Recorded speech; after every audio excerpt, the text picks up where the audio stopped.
content, pretty much everything.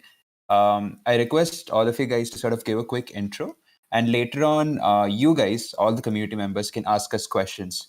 So if you have a specific question about a particular domain, then we have domain experts from almost all the fields, so they can answer the question. If you have a question about, where the company is heading, or anything of that sorts, we are happy to do that as well. And finally, if you have any feedback, suggestions, things where you want us to improve, then happy to take that as well. So maybe in alphabetical order, starting from Ajay, we can just start a quick intro. Yeah, definitely. Can you guys just confirm if I'm audible or not? Yes. All right. So, hello everyone. I'm Ajay. I am a product designer here at BlueLearn. Currently, I'm working on app side of the part. I'm designing app, and if you guys have any questions about the app design or like Figma, so feel free to contact me or ask me anything on this stream. Yeah, that's all. Moving on to Nadon. Shobit, you can go next. Sure. Am I audible? Yeah. Cool. So hi folks, I'm Shobit. I'm the video editor here. So a few of the YouTube videos, event videos and all, I have edited those, and yeah. JDS, that is Johan. Johan, are you there? Maybe Chandan, you can go. Yeah, I'm there. Oh, cool. Shoot, man. Johan, can you just introduce yourself and what you do in BlueLearn? Yeah, sure. So, hi guys. I'm basically heading the finance club. So, at the finance club, we focus on teaching people how to invest. So, we start right from the basics and go up to complex. So, this is what we are working on achieving at the finance club. Yep. Chandan? Greetings, everyone. My name is Chandan Perla. I am currently the event manager at BlueLearn. What we do is basically, let's say, a lot of ideation, a lot of execution, because we think and the next day it has to be there, because that rapid learning and then experimentation is something that we as a team been trying upon. And yes, looking forward to many things. Arnav? Hello, am I audible? Raj? Yeah. Yeah. Perfect. Hello, everybody. Good evening. And this is Arnav, and I am currently the event manager, and I also lead the quiz club, which many of you are part of. And yes, that's my work at BlueLearn. And as Chandan said, it's nothing less than an big experiment we are working on. And yes, glad to have you on board, and see you soon in the future events. Fahad? Great. Hey all, good evening. So I'm Fahad, I'm technical product manager at BlueLearn. I primarily look at all the basic things at product, right? So what we'll be going to build next, and what all things we need to include, user interviews, we'll be speaking to a lot of you guys there. Yeah, pretty much everything related to product. Vinit? Hey guys, am I audible? Yep. Yeah, so I'm Vineet. I'm also a product designer. I work on website and app designs. And yeah, I'm really excited to answer your questions and whatever stuff you'll have. Yeah. Avril? Hi, I'm Avril. I'm the visual designer and the UI designer, and I design the website and all the social media posts. Keenan? Steven here. I'm the tech lead at BlueLearn. I handle mainly backend and infrastructure. So all functionality, not the looks. So any questions based on that, yeah, I'll love to answer them. Yash?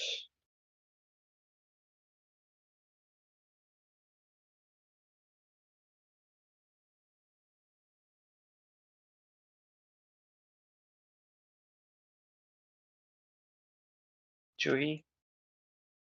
Hi, I'm Satvika and I'm a community management intern here. I'm also a moderator. and I help around with book club, philosophy, and photography club. Rochak? I'm audible. Yeah. Hello everyone. Nice evening. I'm Ruchak. I'm moderator and a community management person. I don't know intern at BlueLearn. Keep the community good enough for you guys to survive in because it's Discord, and Discord is not a good place to be in. Yeah. So he's the one who keeps it clean and prevents you guys from interacting with trolls and everything. Amisha? Yeah, I'm audible. Yeah. Okay. So hi everyone, this is Amisha. I'm English club moderator here, and also I write content for the social media. This is my work, and if you have anything about content writing, freelancing, or something about communication skills, you can just ask. Thanks. Yashvi? Hi everyone. My name is wait, hold on. Yeah, I'm sorry for that. Hi everyone. My name is Yashvi Dhruv. I am the social media and marketing manager at BlueLearn, and I also look after the open mic club that we have. Yeah. Yeah, I'm Viraj. I am a part of the community team, and I organize the events along with this beautiful team that we have. And yeah, do stuff whatever Harish throws at me. I just find out a way to do it. So yeah, uh, sleep. Hey guys, I'm Abhijit. I handle the moderator team over here, manage the server, and also manage the Discord bot over here, Sleep bot. Yep, Harish. Hey guys, I'm Harish. I'm one of the co-founders, and I do things that no one else wants to do. Shreyans. Harish, you stole my line. But yeah, I'm one of the co-founders along with Harish, and just a little bit of everything except for everything non-technical is something that I work on, but primarily finance and investors and stuff like that. And excited to answer any of your questions and get to know you guys more. All right, guys. So I recommend all of you to go on to No Mic. There's a channel right above this and start typing in your questions. So this is like, I don't know, some sort of Avengers where you have people from all sectors. So just type in your question. Could be about anything. It could be about how do you get into tech. Could be about what's a product manager. Could be about how do you start editing videos. Could be about how do you get into Photoshop or Canva or become a graphic designer. How do you get a role at a startup? Maybe if you folks can share that. So you can ask a wide variety of questions, anything and everything about startups and different roles in the startups, or about our journey, and we're happy to sort of start answering it. If you cannot find No Mic, and if you're on your phone, then swipe right from the left corner of your screen, and a panel will appear, and just scroll around, and you'll find something known as No Mic. There'll be a monkey emoji on the left side of it, and it'll be written No Mic, NO-MIC. So just go there and drop your questions, as Harish said. By the way, we have a lot of questions already. I think one of the most popular question is how did people join BlueLearn and how can they join in? Maybe one or two guys can just share your journey about how you joined BlueLearn.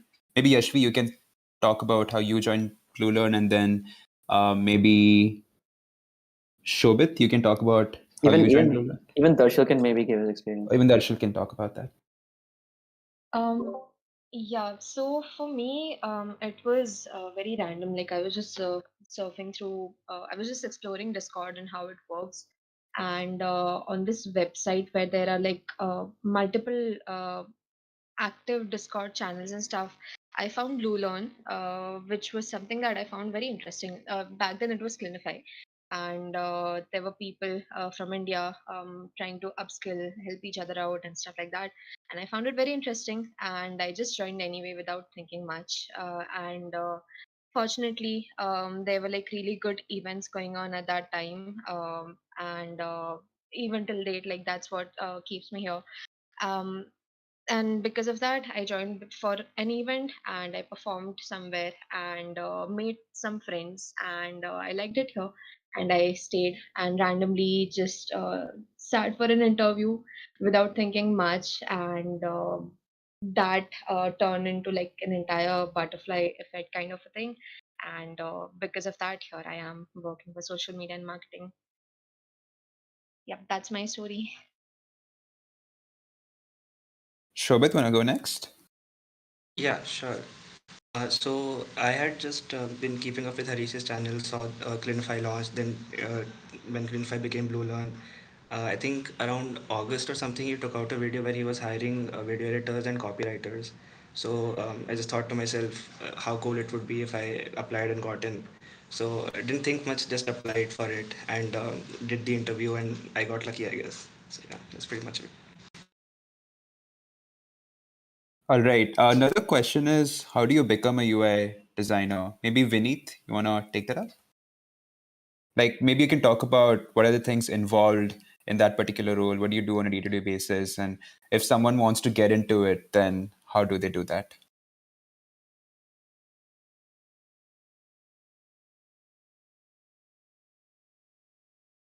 We can't Vineet, you're on mute. hear you.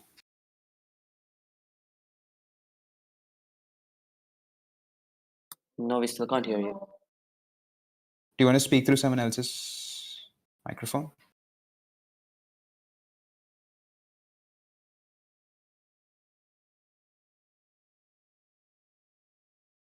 It's a stage thing. Stages are a bit glitchy. Maybe try rejoining. Maybe that would work.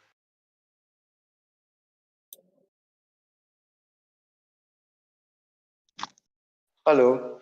Yeah. Okay. So becoming a UI designer or a UX designer, you don't necessarily need a formal education to become one, because it just requires a lot of observation. So what you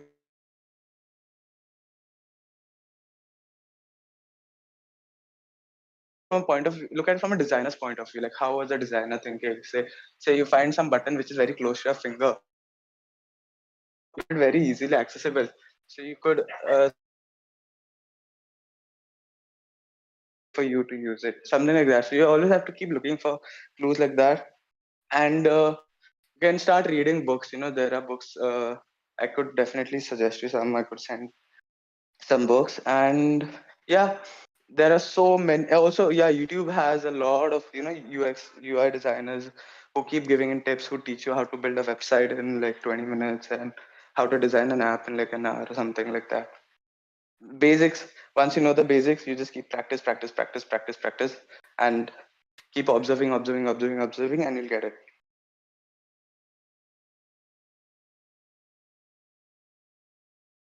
Thanks for that, Vineet. Another very popular question is, what's the business model like? BlueLearn is a Discord server. How do you guys make money? I think that was like one of the most popular questions. So there are a bunch of ways through which we can make money. The way we look at it is, you guys are like the youth of India, right? Like in the next 5 years, you guys are going to lead.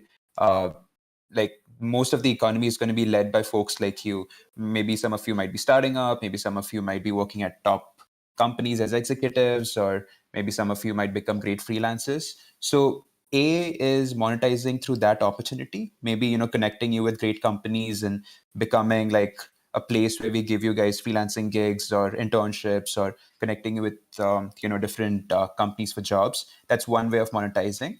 The second way through which we might be monetizing is partnering up with brands. So if we become large enough, there would be a lot of brands wanting to partner with us. And thirdly, we might maybe roll out like a premium version, a subscription of sorts for a few features of the community would always remain free, the core will always remain free, but maybe for certain xyz features we might roll out like a small subscription. So these are the three ways through which we might potentially monetize, but at least for the next couple of months we really don't plan on monetizing. We just want to give as much value as possible, and yeah, help you guys out.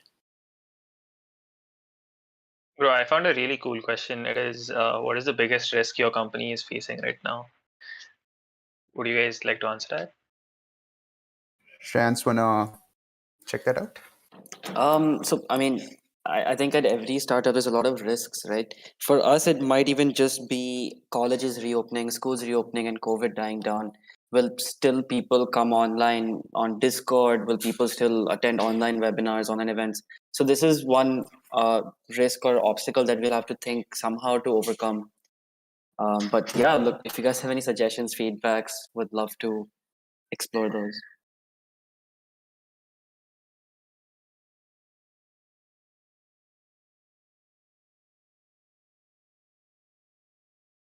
All right. Another question, which I think Chandan would be the perfect person to answer, is how do you become better at speaking? How do you speak better in public? Chandan? Sure, Harish. I mean, I think there is a long way even for me to go for. Let's say for speaking. Public speaking is that, okay, I don't see public speaking as, let's say, reciting people about something, but what I see this is like a storytelling. Like you have a core value, let's say core idea to tell, and you try to find out a way in which you can tell the story in the best way possible. And how do you do that? And the way you articulate it is all a part of the story. So it's all the production process kind of thing. And so, okay, one thing what I can suggest you is that just go out of your, let's say, comfort zone. Even though you think that you're a little not so good at speaking, but you just go for it, guys. I mean, just go straight and just go speaking. And not just that, if you want to, let's say, know your mistakes, the first thing you're going to do is start a YouTube channel or start a podcast or start anything where it requires you and builds pressure on you to keep it consistent. So yeah, that's how you do it. I believe I answered that. Yeah, thank you. Yeah, totally agree to the podcast or YouTube part. Like, I was a super introverted person, but after starting a YouTube channel, even though it was just talking to a camera, it sort of made me more comfortable talking in public. So maybe you guys can just start a YouTube channel just for the sake of it and maybe see if that helps you improve your public speaking skills. Ajay, do you want to talk about your design journey? Like, for folks who don't know, Ajay is still in college, but still he, works for us almost full time now. Ajay, do you want to talk about your design journey? How did you get into it, and what do you learn, and what do you do right now? Yeah, definitely. So I started my design career, I'd say, let's not call it design career. I started my learning journey back in 2020 when the lockdown came in. First of all, I was really, like everyone, really confused what to do about it. But yeah, I thought let's just start learning something new. So there has been a lot of stages that I've been gone through. First, I learned digital marketing. Then, after 1 to 3 months, I got on to blogging, built my own website, and all of that. But in the end, I got to learn about Adobe XD. That okay, you can design websites in Adobe XD. Did a few paid projects on that. Did some freelancing. Um, then dig deeper into that part as well, key like how what are the other fields or aspects of design. You can call it UI design, UX design, web design. And just to be honest here, I am not really that good at graphic design. If you would ask me to do some graphic designing for you, you better as well shoot me in the head. Other than that, yeah, as I transitioned from UI to UX, it was I think it is so overrated out there in the industry that okay, UI to UX, there is a lot of things that go behind the scenes. You have to learn information architecture, user flows. There are affinity maps and so much more. These are just technical jargons. If you are only thinking about the user, you only want to improve the satisfaction of user. You only want to improve his user experience, her user experience. So that is what should be focusing on. Rest all these are technical jargons, and you should just have to keep going. And that's how I entered this UI design field. And entering into BlueLearn is a whole new topic, new a journey in itself. So later on to that part. Yeah, that is all. Thanks. Thanks, Ajay. So Preetham is asking a very interesting question. Your team is very young. How do investors even take you seriously? Shreyans, do you want to take that up? Um, Good question. We try wearing shirts at investor meetings and try to grow our beard a little bit. But realistically, I don't think it really matters how your age. It's especially in the entrepreneurship and startup ecosystem.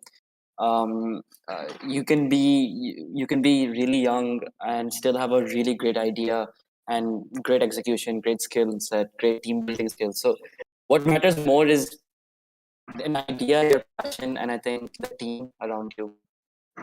Doesn't matter when you raise or how old you are. I think, in fact, the average age of raising has also dropped a little bit in the last, I think, 18 or 24 months. I think few might be interested in the journey of maybe the very first round. So do you want to like just give a quick summary, folks? Yeah, yeah. The very first round was back in, I think, April 16th. That's when I think we got the final term sheet. So we pitched to 100x VC in August for our old startup Hulock, got rejected. And then in May 2021, they reached out to us and they said, you're building something that looks pretty cool. Just let's just talk and discuss more details. And 3 days later, they offered us a term sheet. And I think that was around the time we saw Silicon Valley also. At least I was watching and I was trying to relate stuff and trying to learn stuff from there. But it was fun. Yeah, you guys should watch Silicon Valley. It's very, very realistic. Yeah. And yeah, you'll learn a lot. So in our team, Fahad and Keenan give a lot of ideas for a bunch of problems that we could be potentially going out and solving for, right? So maybe Keenan, starting off with you, like probably you can start off by telling us like what's the thinking process like. You've been pitching a lot of ideas, you've been coming up with a lot of them, and helping us out. So how do you go about it? Because a lot of people, whenever they go out to solve problems, they ask a lot of questions. Is the problem worth solving? What could be the potential solutions? So what's your thinking process behind going out there and solving problems? Cool. Awesome question. Cool, guys. So mainly to an idea, what we do is there's this thing called one husband, five wives. So one husband, five wives is actually one H and five Ws. So when you want to validate your idea, you need to answer just these six questions. That is how, what, when, who, where, and why. So what this will help you do is you'll be able to articulate a entire summary of an idea that what is the point of the idea, what are we doing it for, why are we doing it, for who are we doing it, when do we want to do it, if we have to, then where do we do it, is it an app, is it a physical product, and the biggest question, how. So this main question, how, is how like you need to formulate, build a team, maybe if you have to learn coding yourself. So the way even I start thinking is, since I do code a lot, coding is building for one person and scaling it up to a million. So you just have to do one thing and scale up to a million. So if you can solve one problem, if you feel that you have a problem to solve, if you can solve one problem, think about how you can solve that same problem for 1,000 different people. If you can solve that question, then you already have a good idea on your hand. And from there, it goes on to building a team. Maybe if you're alone, if you start coding, you start learning anything that you require yourself. Start building from there, ground up, and yeah, you'll definitely see results if you stick to your idea and you're passionate about it. Awesome. Fahad, what's your take on that? Yep, I think Keenan pretty much summarized this, but just to add on to it, like for any idea or something which you work on, before looking, like thinking with first principles helps quite a lot. Like for example, let's say just knowing what the problem is, as obvious as it may sound, just like diving that little bit, going to the deepest route, the like the autumn route, and then solving up from there might be a great idea. So just having write down what the problem is, and then thinking on to multiple solution. For example, problem can be how do we host this event, right? And then coming up with multiple solutions around it. And I think that's one way of solving problems, and how to think about ideas and all of that stuff. Got it. So Chris is asking another question. I think this is a very, very common question. What's the best path to get into coding? So maybe Keenan, you'll have to take that up again. Sure. So the only way I would say is, if you want to be a really good developer, is build build any project you think. If you want to build Twitter clone, YouTube clone, uh, Amazon clone, any e-commerce website, just build. Because you can do a course on Udemy, but until you actually put that to practice, until you actually put it on code and then you see your output after you do it yourself, that's the best way to learn. And if you want to just start off, you can probably tons of resources out there. So the way I started is I took this course on Udemy by Andrew Mead on backend development, where he taught me to build really simple, like a chat application, a to-do list. One was just to get the weather. So these really simple projects, but as long as you're just doing it you're on your own, and then you see output in front of you, uh, that's more than enough. Because what happens then is, once you know how to put a piece of code to working, like something that you can see work. When that happens, then you can take your ideas, you can take different, features, or maybe anything it is that you want to do, mold it a little bit, add your own logic to it, and you'll get, like, you'll be able to build anything then. And when I do say anything, there is so many resources out there that you can literally build anything, as long as you put your mind to it and you have your basics right. So I would definitely say get your basics right.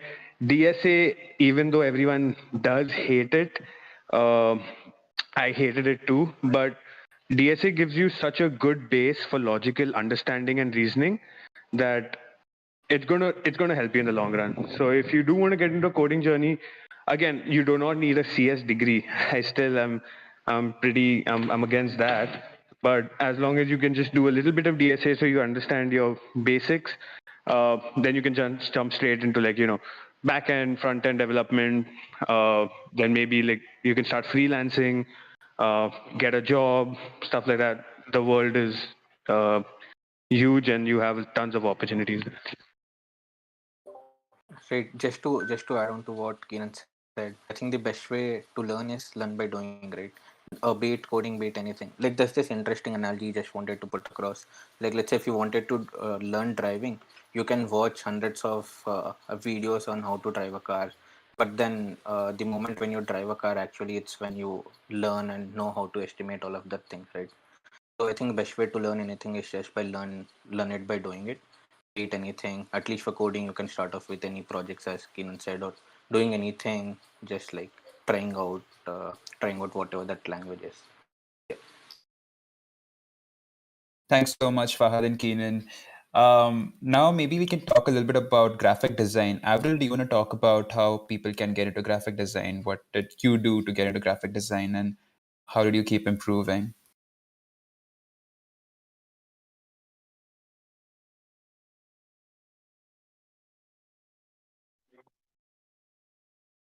Uh, Hello, can you all hear me? Yep. Okay. So I started with making logos for my Instagram page where I used to bake. So I started off from there, and then after that, I started creating like album cover arts on Canva itself. And slowly, I started like liking designing and all the other things that came with it. So then I moved on to designing website, and I still design social media posts. So yeah, I would firstly say start reading about uh, start reading blogs, follow pages on Instagram that teach you basics of designing, and yeah, read a lot and practice a lot. Like, you can start off with anything very small posts, just text and a few pictures, but then you can move on to create a lot of other things. Thanks for that, Avril. Do you think learning Photoshop is important? Because I think until now we've just been using Canva. So for all of those things, what's your opinion on Photoshop? When do you need Photoshop? Uh, f- um, for me at least, I started off with Canva and then I moved on to Figma. So I would say Photoshop is really important if you want to freelance or want to like really get into graphic designing. Along with Photoshop, I would suggest learning Illustrator and Figma. So yeah. Okay, how do you use Figma for graphic designing? Because that's something that most people don't do. It's the same thing as using XT or any other tool. It has like the basic frames and circles and all sort of simple elements. Along with that, they have pen, pencil tools to and vector tools to like create. You can create anything. It's just a little different on Figma. So uh, Got it. Okay. Figma is mostly used for designing websites. So I wouldn't suggest like creating illustrations on Figma. Got it. Okay. Let's move on to the events team now. Maybe Viraj, starting off with you. How do you guys decide what events to work on? Currently, the philosophy that we are following is to just have a whole week of themed events. So one week that is coming up is Web3 week. It is also listed on the events tab. So you guys can go there and click on interested and get notified. But yeah, so how we decide how these themes are going to be is by just looking at what the community wants or what is trending in today's world, and just deciding something and then putting in different kinds of events in that one particular week. So if you look at the Web3 week right now, we have about, I think, two guest events, one hackathon and another some sort of a participation event where you guys can yourself participate and it won't be some sort of a talk. But yeah, that's generally how we plan out the week. And yeah, and then once we plan it out, we just get to executing it, which is approaching the guests or laying out the problem statements for whatever competition is there, and then just winging it, right? That's how it mostly works. Got it. And my next question is to Yash. So Yash is like one of those people who's always online, is always on call. So every time I contact him, he's always there and he's super responsive. And even during exams, on the side, he opens WhatsApp and helps us with BlueLearn work and stuff like that. So he has a quiz happening on one side and he's helping us, make announcements on BlueLearn's Discord server.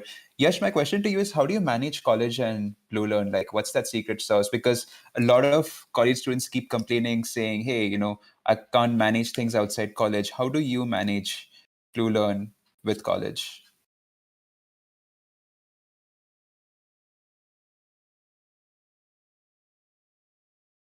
Yash, are you there?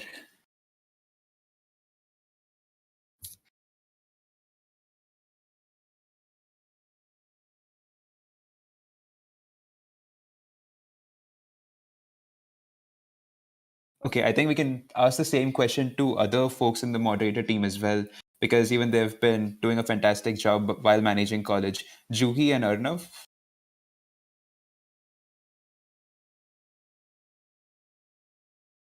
Hello.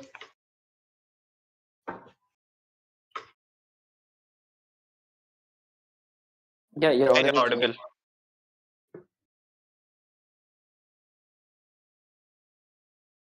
Jui, are you there?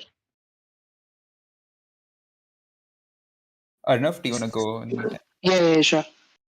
So right now I'm in my first year, so the workload isn't that much, and we are having events almost every day. So that, yeah, keeping the balance is important. And since the events are mostly after the college hours, so it becomes easier handling it, hosting it, and everything. And Satvika, if you're here, you could answer from your end as well.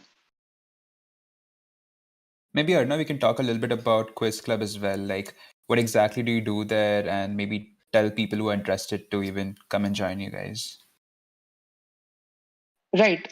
So we started the quiz club 3-4 months back, and we are having thematic quizzes every single month. And we are approaching the last quiz, which is the general quiz, which is happening in January, on 26th January. That's the tentative date. And you guys will be updated as and when the date gets finalized. So in the quiz club, I curate questions for you guys, for the quiz club members, and we have the prelims first, and then we have the finals on Zoom, and we have BLC giving out BLC to the winners. We have loads of questions, loads of new questions which people get to know about. And yes, that's the season 1 for right now. We'll have the season 2 as well coming up very soon after the season 1 ends after this month.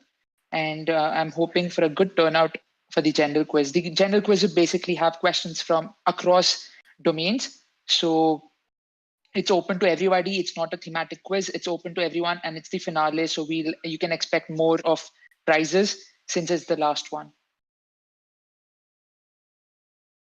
Got it. So Rochak and Amisha are, sort of the backbones of the server engagement part. Like these guys are super, super active. You'll always find Rochak around, just hanging out and helping, new members out. And even Amisha, she conducts English sessions every day. And that's kind of cool. So Rochak and Amisha, maybe you guys can talk about, what are you guys up to nowadays on the server? What are you working on and things like that? Yep. Uh, there are a lot of things. I mean, we have obviously there is a lot of channels in the server. As you guys can see, there are different sections for everything that you can possibly imagine. We, for me, I personally, not personally, I focus on astronomy and philosophy, book club, Web3, crypto, all that part of the stuff. I'm not too much into the VCs part. So it's usually there are a lot of people here who are so talented, have achieved so many things, and have these beautiful stories to share. So we just get on a VC, talk, get on a stage, maybe have an interview, or we organize events. We invite people from different parts of life. We invite astronauts, we invite people who have started up multiple times, or we invite like serial philosophers like when we have Manav, or we just get on, chill with other people, game nights. There are a lot of things, but it's just in the end, it's just you guys who make all of this possible, coming here every day and participating in these events, and just it's pretty nice. I mean, yeah. Over to you, Amisha. Yeah. So the very first thing, as Rochak already mentioned, that it is a really nice place, and I'll generally talk about the English club. Like I join every day, and I got to know about a lot of people who are doing amazing in their fields. So they meet each other, they talk to each other, they are sharing. Like it somehow becomes friends with each other. So that's an amazing place to grow, and it's every day at 6 to 7. Anyone can join, and today a lot of people, new people were there. So I was pretty happy to say that a lot. Lots of them say that I am learning, I'm practicing, and my English is getting better. So that's a great thing.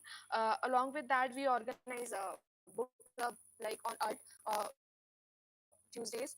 So that's also going pretty good because learning or reading books is amazing thing, obviously. So yeah, this is a pretty this is what I generally do, English club, and I also sometimes engage in the freelancing channel and get to know about people who are starting or who are already doing amazing in their fields. So yeah, this was it. Thanks.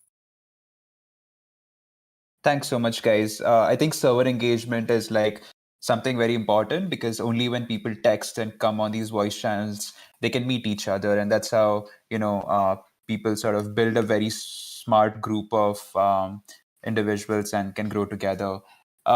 Tilak is the person who organizes a lot of our hackathons. So, Tilak, maybe you can tell people what's the importance of attending hackathons? Like, how does it, help a college student? Yeah. So basically, we organize hackathons, either ideathons or designathon once every month. And it really gives you a hands-on experience. When we come to hackathon, you have very restricted time of means the time you have to do, and you have to solve a problem and you have to present it. It helps in problem solving. It helps in improving your confidence, and it also helps in improving your how to pitch your ideas, because if you in the we get the opportunity to pitch their ideas to the audience in the winning round. So yeah, you all should join hackathons or ideathon. Those keep happening every single month, Even this month, there will be Web3 Ideathon coming. So you can go to the events tab and click on interested. That will be super fun. Yeah. All right, now finally we have our Discord Lord, Sleep Master. He's the one who manages most of the tech part of the server, make sure that things are going well. And also he codes this bot called Sleepbot, which has been helping us tremendously in terms of moderation and announcements and things like that. So Sleep, maybe you can talk about how did you come up with the idea for Sleepbot? Why did you make a Discord bot? Um, so I was actually just sitting there, like watching these guys use that Unbeliever boat, right? So I was like, it just came to my mind that we could probably have something so that we could just we could like give out some currencies for for events and stuff. So initially I was gonna like try to just use Unbeliever bot, but then these guys were already using it. So instead I just said, why not I just make it myself? It will be a good practice for me as well. I wanted to learn Python anyways. So yep, that was the initial idea. And after that I just like kept on building on it, like whatever features we needed. Like if we needed anything that was like either a paid option in a bot or something or wasn't available, I would just program it myself. What can Sleepbird do today? Today, right now it's along with that having the coins, the BlueLearn coins, it also like handles leveling. So leveling, and then it also like handles measures the time you have spent in the study VCs, and also it's like we also use it to hand out timeouts. It's a new moderation feature that Discord added. And also, one more thing was I can't remember. One sec. No worries, no worries.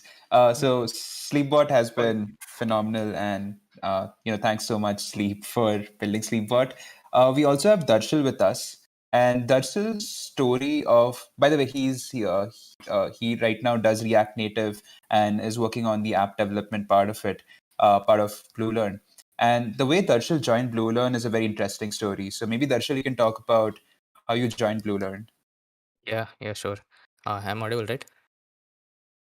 Yes, maybe a quick intro of where are you from and college Yeah, and sure. stuff. So hey everyone, my name is Darshil Rathod. I currently work at BlueLearn as an app developer. I'm currently developing the BlueLearn app, and along with that, I'm a second year student at SVIT Vasad doing computer engineering. Uh, I live in Gujarat, so yeah. And the way I met Harish and everyone at BlueLearn is that uh, I think approx 1 year back in 2020 around December, there was an event going on, a freelance event going on, and I remember at the last moment, the speaker wasn't able to come for the event, so I just stood up and said, if anyone has any questions, then maybe I can help out. I had some freelancing experience, so and after that, I got in touch with one of the moderators, and the way I joined the tech team was I one day saw Harish's story that they wanted a React developer, and since I was already in contact with Harish, I just asked him if I could help him build the website, and that is how we got connected. So when Darshil joined in, he was just learning HTML and CSS and a Yeah, little bit of JavaScript. He didn't really know React, but he not was, even JavaScript very well. yeah, he didn't even know JavaScript very well, but he was eager to learn and he was a very fast learner. And I'm so glad that, that one WhatsApp text that we sort of, it was Yeah. a risk for us because we wanted a website in like a week and Darshil was still learning, but we were like, let's take the bet and here we are. I think Sai Datta is also there in the audience. Sai, if you're there, maybe request to speak and we can quickly do an intro.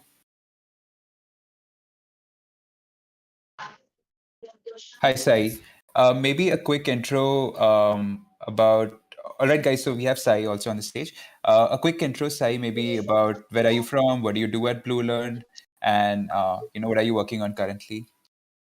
Yeah, so I am Sai Datta. So I am currently in the fourth year of computer science and engineering at IIIT Bhubaneswar.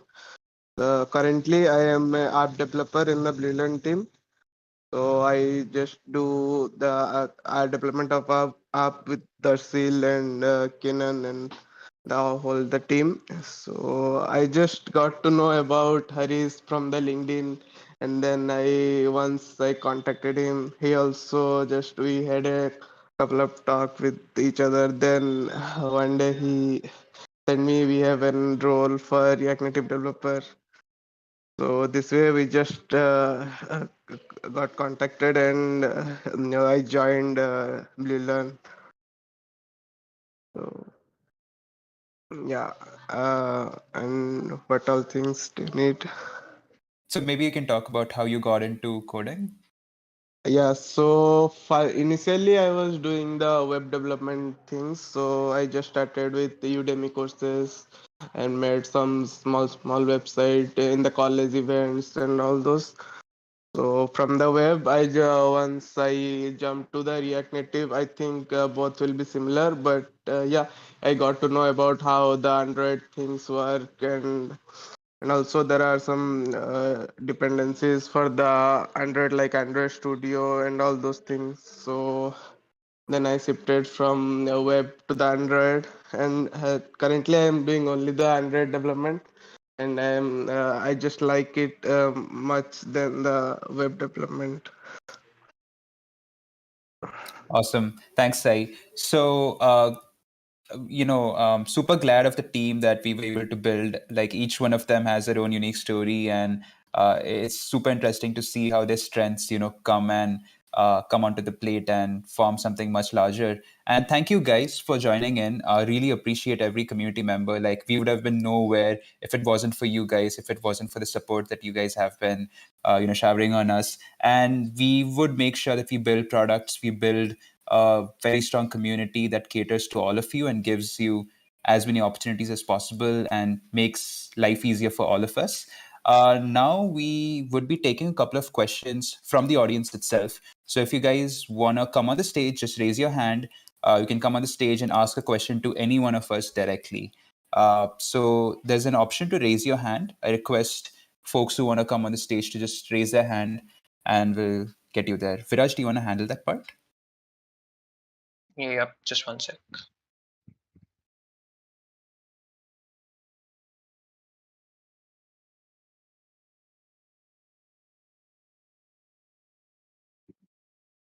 Kavi is here, or yeah, hey Kavi.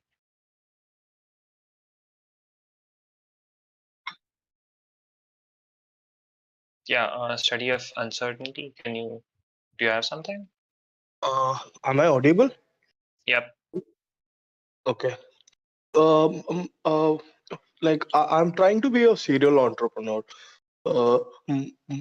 Serial entrepreneur, as in like a parallel startup that connects to a bigger picture. It's like two, three services combined, and it becomes a bigger conglomerate. Okay, my bottleneck in starting up is finding a team. As like you guys are sitting in Pittspilani or somewhere in a campus, so people are very accessible. So I'm like I graduated like 5 6 years back, so it's really tough to find people online. uh, you know it's tough to find the back end front end developers. uh, so it's a very general question: how do I form team if I'm not sitting in a campus? Shreyans, Harish, you guys want to take that up? Sure. 1 second. So basically, what there's no right answer to this. It's a good question, something that many people face. But something that has worked for us and for some of our other people around us is that when they approach someone to when they ask someone to join their startup or early stage startup, instead of asking them to join in as a full time or as a 100% commitment, you ask that person to come on as a part time or a freelance basis. That way, you get some work done on your product, and they don't feel like they have taken on an enormous amount of risk. So, and who these people could be, it could be anyone, like your childhood friends or your schoolmates, your college hostel mates, classroom, even some of your family members if they're into coding or programming, if you require those people. Just approach people. It could be even random people on the internet, freelancers, but just get some initial MVP or a prototype of your version up and running, and then you can use that to attract more and more team members or people to help you build it. Harish, maybe you want to add something or a follow-up question or something. So, study of uncertainty, you said, we were in a campus at BITS and therefore it was very easy for us to form a team. Except Shreyans and me, no one else is from BITS. Everyone is from a different college, from a different state altogether. We're just spread across India. So I think... I just went to say, like, people on campus, it's quite easy. Like, Yeah. But even if it's not people on campus, I really believe that, communities form a very important role. So, LinkedIn or even something like BlueLearn, you can just find so many amazing people, right? I think like 90% of our team is from the community itself. People who are part of the community and then eventually became part of the team. So I really believe that at least for you, BlueLearn itself could maybe be a great place. We have had 3 to 4 startup founders who found their co-founders and their early founding team through BlueLearn itself. So would recommend you to, go through all the channels, see if you can find someone interesting, maybe hit them up on DM and see if you guys want to work together on something. Anyone else who wants to answer this question? Maybe Keenan or someone else?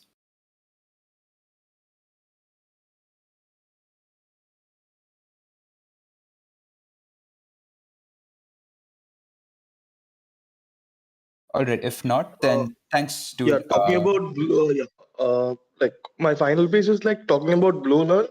I'm also building a edtech startup in VR space. So if that's something relevant, we can discuss offline. Thank you. Sure. Madhu.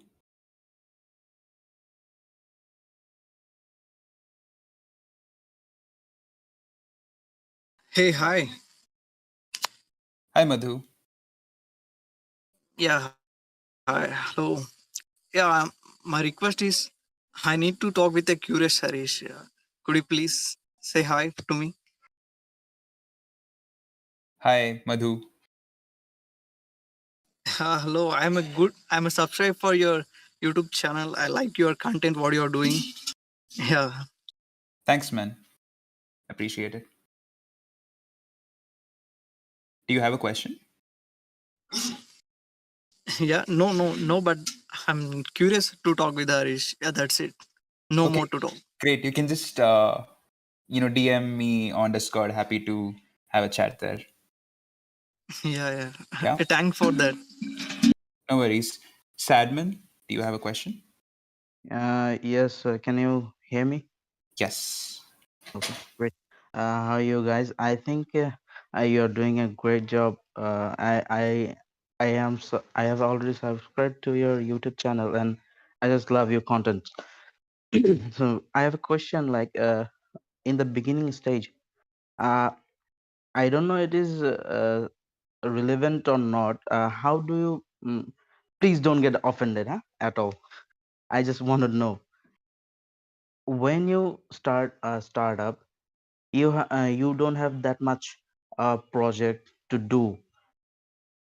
So how do you manage to hire people or manage to convince people to work with you on a project? How do you afford it? How can you afford it as an entrepreneur or as a beginning stage of your BlueLearn or any other startup? I just want to know. Please don't get offended. I just want to know. That's why I have asked. Yeah, sure. No, yeah, none of us will get offended on that. None of us took salaries in the beginning. Right now, all of us on this call are taking salaries, but then initially when we started off, none of us, including me, Shreyans, or Yes, anyone yes, else in the yes. team, Yeah, took salaries. I was thinking about that. Yeah, yeah. Like Because in the I mean, beginning stage, you will not gonna have that much money to yeah. put on. Yep, I yep, think. correct. So at that time, it's all about the mission, right? Are you working on a compelling enough problem? Is this going to become big enough? Is this something that people are excited to work on? And if it is, then, in the early stages when you have no funds, the mission is what drives everyone to come together and start working on it. Yes. Congratulations, man. Anyone else I, has any opinions on this? Anyone else from the team? No, I think you covered most of it. Okay. thank you all, guys.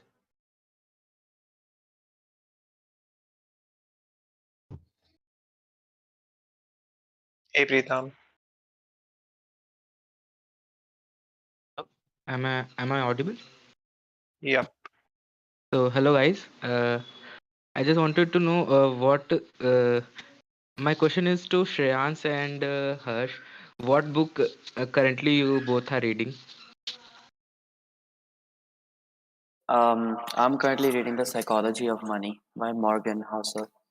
Oh, great! It's great book. And Harsh. For the last 3 months, I've been reading Hard Things About Hard Things. I need to finish that book. I have like a couple of pages left. But I prefer listening to podcasts and reading blogs and news and stuff like that. I'm not a very avid book reader of sorts. But I think we have a couple of folks in the team who are avid book readers. Maybe you guys can jump in. Viraj, I think you read a couple of books recently. And if anyone else reads books, you can jump in as well. I I read The Psychology of Money, the same one that Shreyans is reading right now, and I read Do Epic Shit currently. Yeah, both are great books. You guys should check them out. Hey, I've currently been doing Do a Picture by Ankur Warikoo, and previously I read this book called Project Hail Mary. It's by the same writer who wrote The Martian. It's a little bit of fantasy. It's a bit of, let's say, the vision to the future. I mean, one best thing that happened to me is that, like, after reading that book, I mean, I had it in an audio file, so I just completed the entire thing in like 16 hours and like 3 days. And then I wrote a mail to Andy where the best part is that he replied me back. And just Oh man! imagine how it feels. Wow. I mean, the book is really great. I mean, just imagine, let's say, Interstellar plus KGF. I mean, in a good way. It's a great book. You should check it out. Uh, Harsh, what book really helped you in a practical way for startup? Or Shreyans? Yeah. So for me, I can take this. So for me, there was a book called We Are the Nerds, which is about the birth of Reddit. And I think Harish, you also so Harish also read this book around the same time, and it's about building a community-based social startup. And I think that really gave a lot of insights that's helped us shape BlueLearn and build it to the way it is today. Yeah, for me, it was a book called The Lean Startup.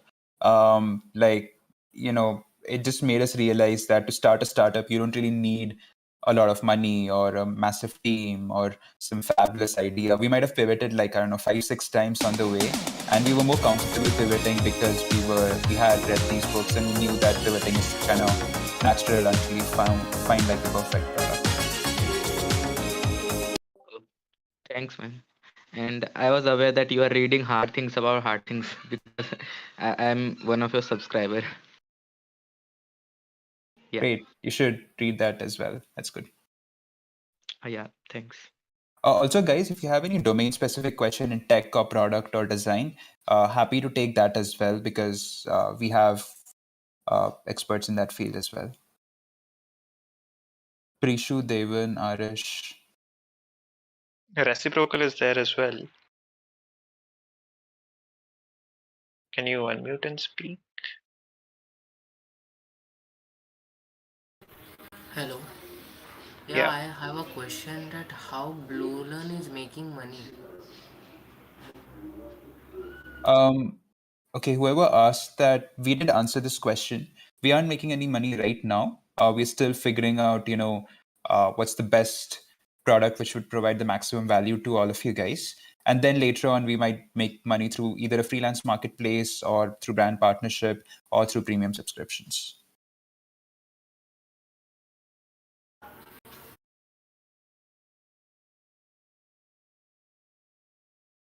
Devan, Arish. Hey, can you hear me? Yep. Yeah, so the question is, how did you initially build the student base for BlueLearn? Uh, I know it was previously known Clinify. So how did you initially build the student base for BlueLearn? And as Harish had his YouTube channel, that would have been a big base for him. But what do you suggest would be a base for a team which doesn't have a YouTube channel or any source like that? Yeah. So definitely having a personal brand helps, but just having a personal brand is not going to help you build a thriving community. There are so many dead communities run by YouTubers with millions of subscribers, right? So when we look at the stats, around 40% of them like initially came from my channel, but the rest was organic, people referring each other and our social media channels. So I think Yashvi, maybe you can talk about our social media strategy and how we've been working on it recently, and maybe Devan, that could help you out. Yeah, so to answer this particular question, right, mostly it's word of mouth.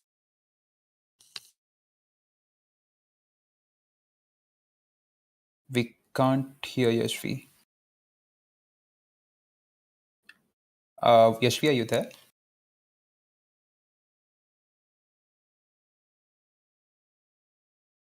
Hello, am I audible? Yeah, go on. Yeah, so answering this particular question, it's majorly word of mouth right now. And the way we do it is just by providing value. So let's say if there are any events going on, if there is something that you learn from all our social platforms, there are multiple roadmaps through which you can follow the journey and then learn a particular things, which can kind of work as a guide for you, or anything that kind of provides value in some form. Let's say if it's about educating you about something, or if it's something about that is which is thought provoking or even entertainment based. So this is something that provides some kind of value to you, and because you like that, you kind of will share it with other people. So this is like how word of mouth usually on social media will work, and that's our same strategy as well. Especially because we are a community brand, it's it's always people first. So we have this thing called Humans of BlueLearn that share stories of community members who are doing really well for other people to read it and then get inspired or learn something from them, or even to network or connect with them. So that is like the main base that on which all our social platforms work on, and that's something that we try to follow as well. Like one is providing value, and another is amplifying the community member and their story. I hope that helped, Devan. Yeah, clear. Yeah, thank you and good luck on BlueLearn.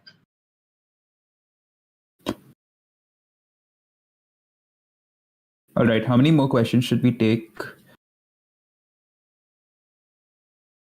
Folks who have anything urgent, or if you have any work to do, then you can drop off.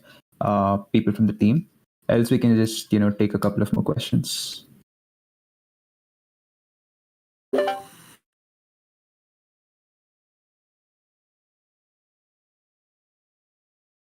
Yep, we have invited few people on the stage. You can ask. Hi, BlueLearn team. Can you hear me? Yeah, Sharia, go on. Hi, Harish. Actually, my question is right now, BlueLearn is a brand right now. It has almost 50,000 friends. Now, if you invite somebody to be a guest speaker, he or she will agree because you have a community. But initially, when you were starting, there was not such a case. Then, how you convinced people to be a host or to be a guest speaker in a particular club?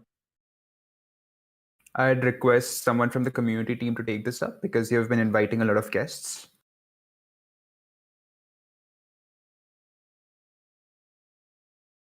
Yeah, Rochak, you want to go? Yeah, I just want to ask, can you repeat that question once again?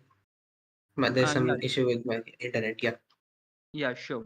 Right now, BlueLearn is a big community. Now you can invite guest speakers, and because you have almost 50,000 students on your platform. But initially, when you were starting, there was not such a like this. There was not a case like this. Then how you convinced people to be a host on your platform? How you convinced them to host a particular club or to host a particular workshop? So usually when we decide to invite someone, we we go across their entire social profile over all the platforms they have. Then it's a matter of framing the question, framing the cold email or DM or a message or a Discord message in a way that it sounds good to them and also gives them an opportunity to gain something, to have a mutual gain. So it's not just us benefiting from their hosting or their workshop on our community platform.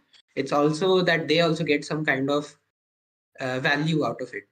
It's usually just a question of putting across your point clearly that you're not going to invite them because, let's say, or something, and you want to uh, invite them because they're famous, but you are inviting them because they have this certain experience in that field or certain achievements in that field, and that would help us and them at the same time. And maybe someone else who has been here since day one, because I joined recently when we had a quite a lot, Viraj, quite want a to take it bit. up? Yeah, Dave, go ahead. Yeah, I think Rochak covered almost everything. So we generally um, used to just DM them and try to get them on, but then later on it got much easier because we could just approach someone through Harish and then get them on the platform, right? So yeah, Harish knew a lot of people, and then we were like, hey, can you just get this guy on? And then he was like, okay, I will, and then that's how it worked. I just like to Okay, add. I would like to just, Yashvi, before that, the way Viraj phrased it, it seemed very wrong. I don't approach all the guests. Certainly, if it's someone I know, I do approach them. But I think a lot of, smaller ones and a lot of, guests outside my network are approached by the community team themselves. So, Viraj, it'll be helpful if you answer through that perspective. I think that'll be better. Yashvi, you Yeah. were saying something also. Yeah, Yeah, so got it, got it. So my perspective on this is a little different. So there are two ways you can think about this. One is that if the event is the main sole purpose of the event is to help students out, figure out things or learn or something that is gonna help them in general, I don't think there are like a lot of people will agree anyway without thinking too much of the benefit because none of the parties are thinking about that. And second part is that when you think about inviting speakers or hosts or anything, right? You don't necessarily have to call somebody who like has like a good following.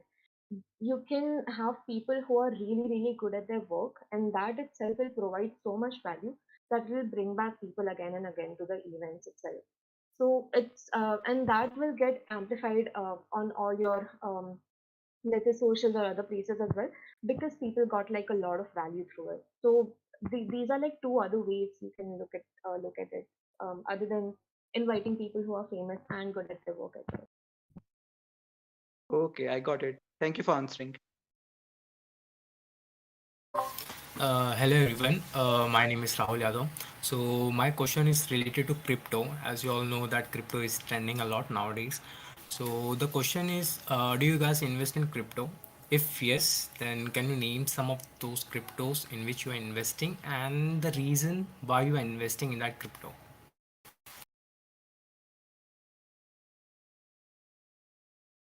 So maybe I can start this, and then I'm not sure if anyone else from the team invests in crypto. I'd love to, talk to you guys as well. But I do have a small portfolio in crypto. I just started a few months ago, like 5 6 months ago. Which coins I have maximum in Ethereum, Telcoin, and Ripple, and a little bit in Bitcoin. The reason why I invested in Bitcoin and Ethereum is because of FOMO and peer pressure. I think everyone has that, so I also bought. The reason why I have a little bit of Telcoin is because I think the utility is really great. They're building a faster, quicker, decentralized way of transferring money internationally, and I think that's something that could really work in the future. But yeah, that's just my small portfolio. I'm not an expert or anything. Don't know too much about crypto yet. Okay, and Uh, what Also, can we don't talk? treat that as financial advice, please. It's just his views, and just do your own research and invest in your own coins. Okay, okay, thank you so much. Hello everyone. Am I audible? Yeah. Hello, my name is Sahil. Hello Harish, and greetings to all of the BlueLearn team. So my question was basically, what do you think about the Web3 space, and do you have any plans of building a BlueLearn metaverse or something like that? Keenan, Rochak, and Tilak, they are our Web3 experts, so I would recommend them to take it up.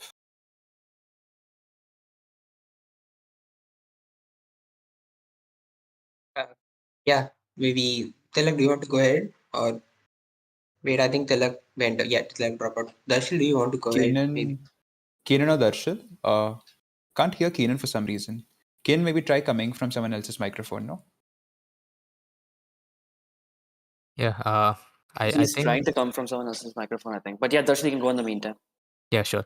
I think Web3 is really cool, but the current utility is not very clear, or not a lot of people are aware about the proper use case of it. So I feel it will at least take a couple of more years for the space to get a little clearer, the use cases to get little clearer, so that the mainstream, the common people know about Web3 and all its utility. Yeah.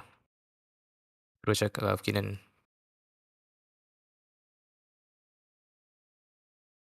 Yeah, I agree with what Darshil said. Even I think that this is not the final form of Web3. I think Yeah, it will. definitely. It is always evolving. Yeah, there is. I feel there is a lot of evolution yet to be done. The space that we are currently in is quite evolved, but still a long way to go.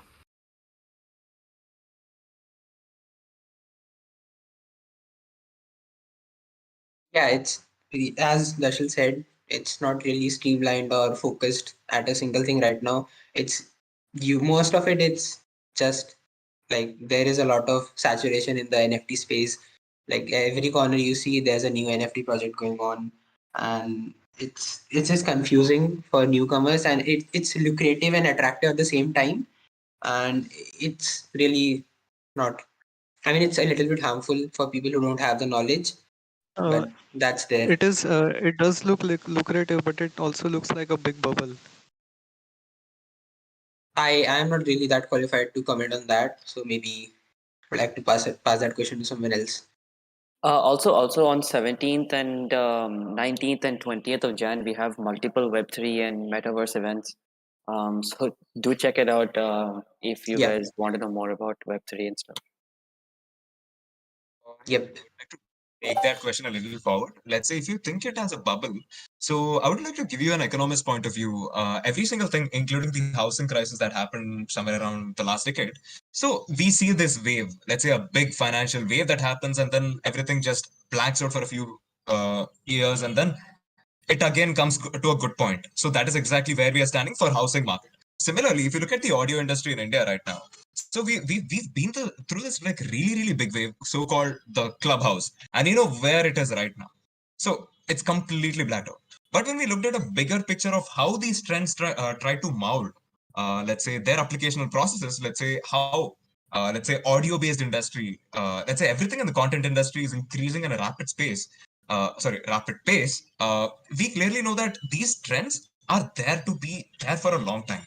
Compared to, I mean, their application is there for a long time, rather their the trend or the, let's say, the interest people had or been having over period.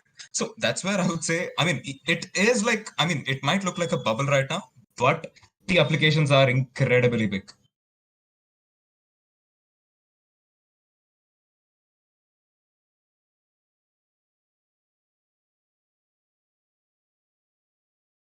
All right, guys. Let's take one more question before we wrap it up. Hello everyone. Good evening. Am I audible? Yeah, Prishal. Uh, I want to ask that what are the extra benefits that a GSUB scholar get apart from the stipend? GSOC. Okay, I don't know. Darshil. I haven't personally done G-Shock, but as far as I know, stipend is the least concerned thing that you should be worried about while joining GSOC, because the amount of the quality of experience you get after joining an organization via GSOC and the kind of work you do over there, uh, it opens another eye. The open source community is really nice, very supportive, and you get to learn a lot. So learning is, I think, the best part about GSOC more than anything else. But just to add on, the prize money or whatever stipend or something is around $3,000. Yeah, Just if that is pretty good. Yeah. Still, the learning outcomes are massive. Yeah, definitely. I think they reduced it to 1,500 or something last year. Oh, Not for probably. sure. But yeah, definitely having that tag of cracking GSOC is much more valuable.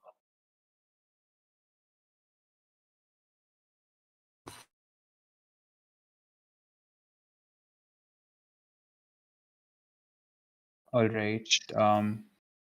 Anyone else? Actually, yeah, I had one last question. Actually, it's not really a question. I'm just asking for some advice from those who manage the social media for BlueLearn. So actually, I am actually working for a YouTube channel right now. It's about history. It's a history-based YouTube channel. They post content about history. So what can I do in order to grow the reach of the channel? Like, what would be the ideal strategy for promotion? Vineet, want to take this up?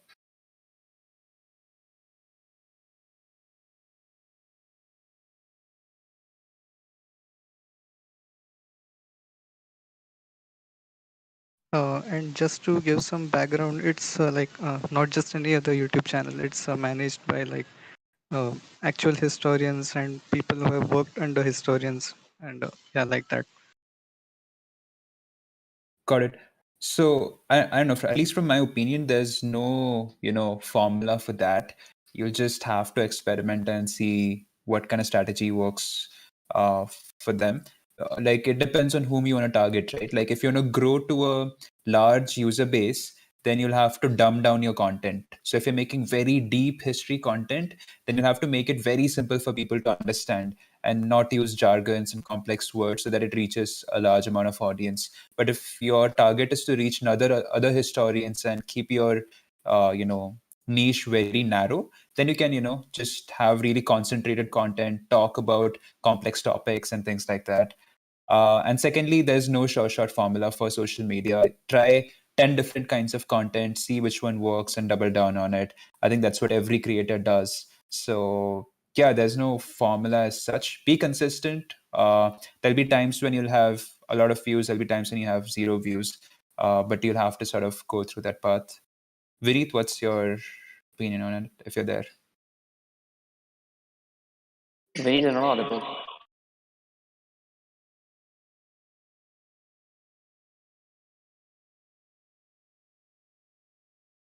So Vineet is going to talk from my mic.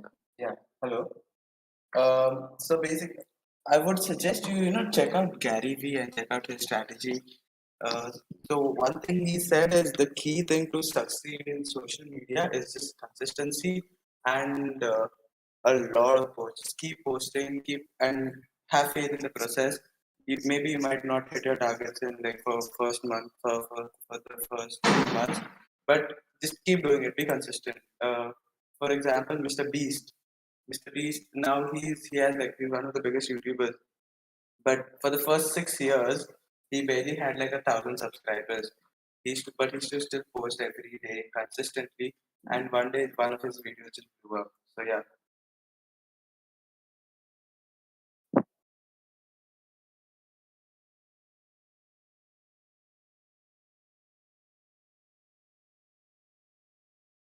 Yeah. Any other questions? Or Harish, maybe you want to wrap it up? Yeah, I have a question. Yeah, Guys, yes, I want to ask some question.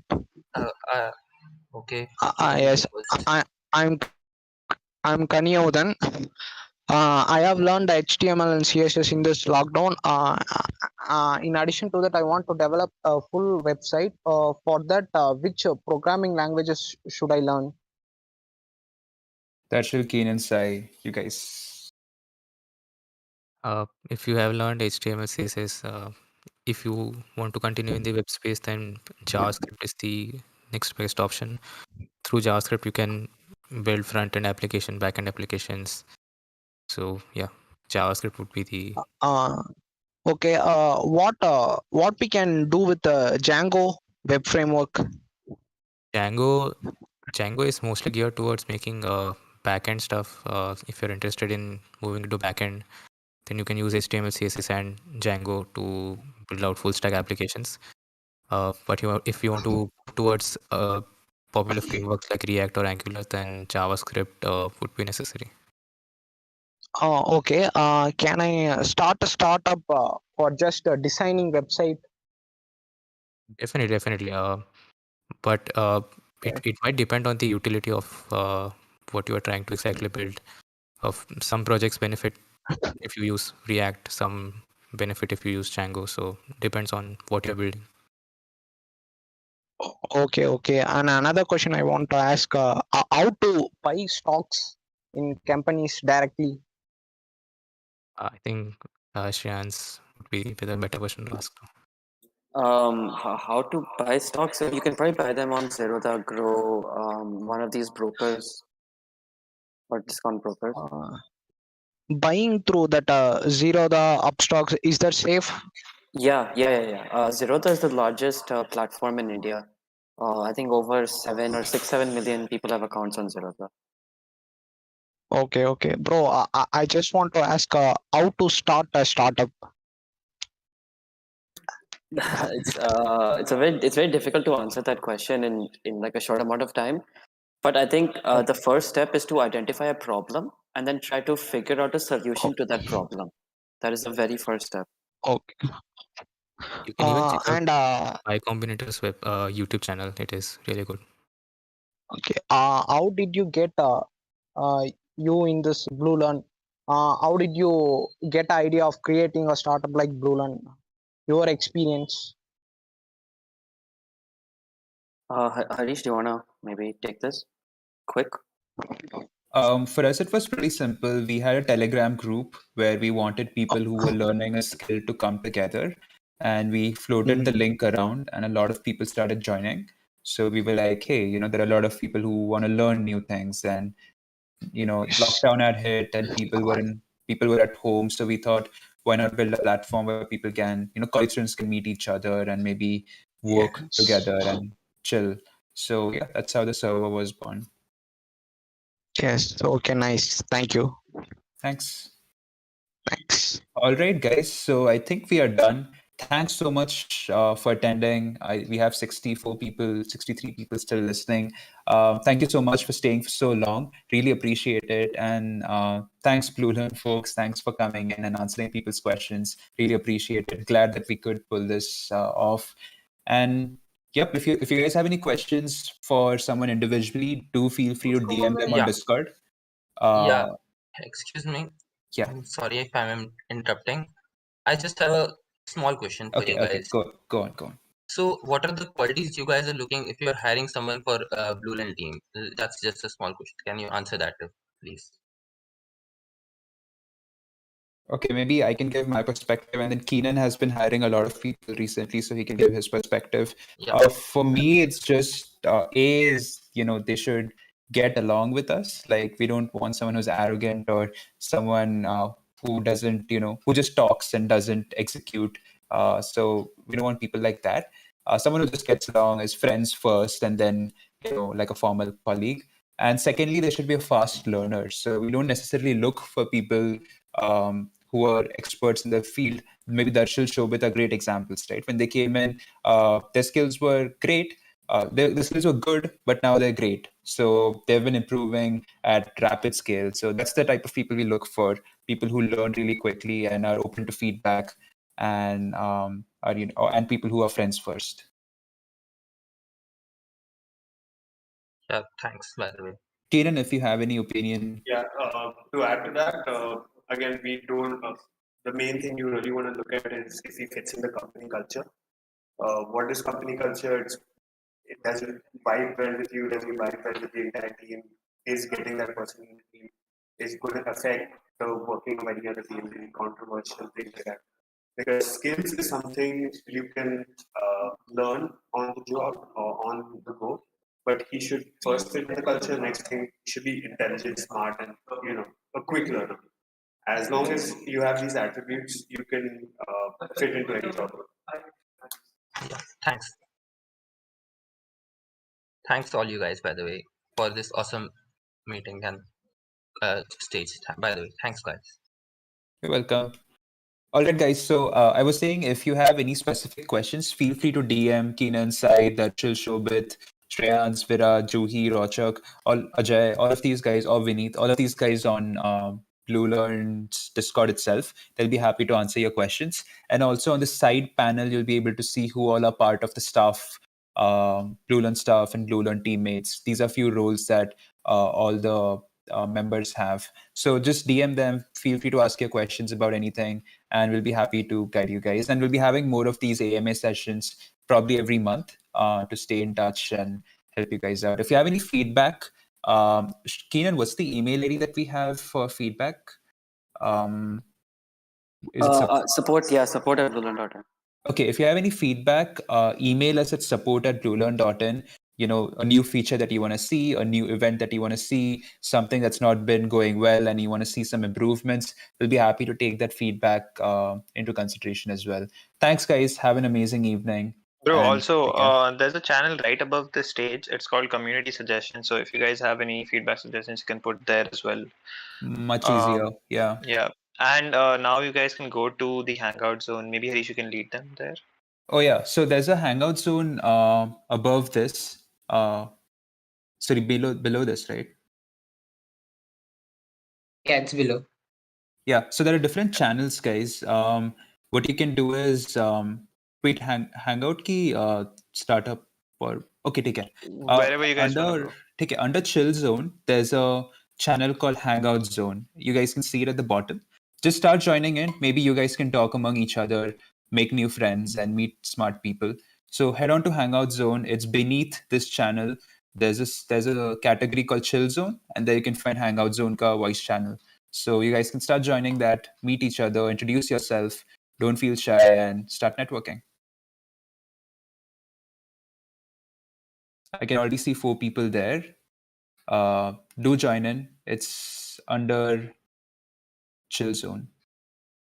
Even I'll go there and join you guys for some time, so you can come under Hangout Zone.